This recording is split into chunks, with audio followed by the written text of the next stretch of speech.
Right now, I want to talk to you about this area of the client area right here, contacts.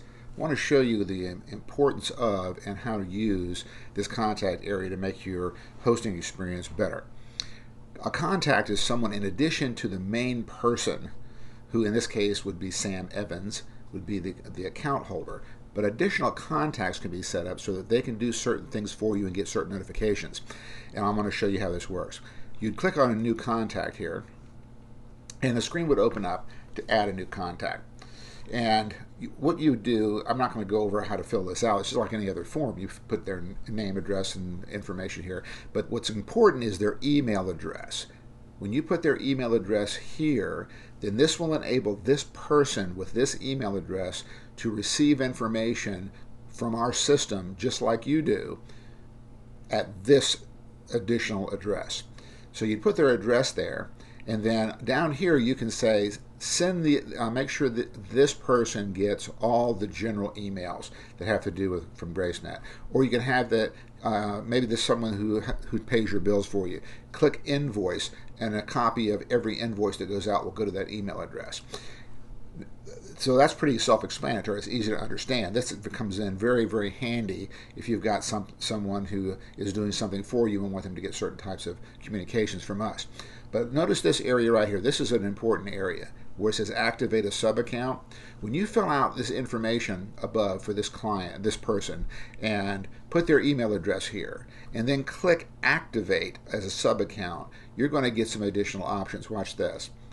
Notice this area that just popped out here at the bottom. Well, what this means is you're giving permission to this person with that email address to do certain things. They can log in to your client area just like you can using this email address and the password that you assign them down here in this area right here.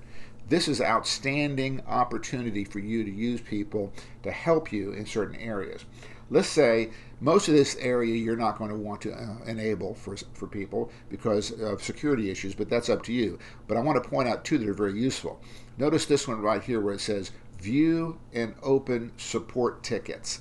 This is great if you have a webmaster or someone who's helping you run your website. You can check that, and then the person with the email address that you've just entered and the password that you've put down here can log into the client area just like you can, except the only thing they can do, the only access they'll have, is to be able to open and to view the support tickets. This is great for someone who's a webmaster that you don't want to have access to everything in your account.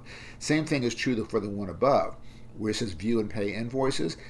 This comes in great, and it's a great thing for you to have when it comes to someone paying your bills for you. If you have it goes to a treasurer for a church or for a business, you want it to go to a certain person, get them a copy of all the invoices, and this allows them to log in just like you, see the invoices, and pay them with the credit card that's on file.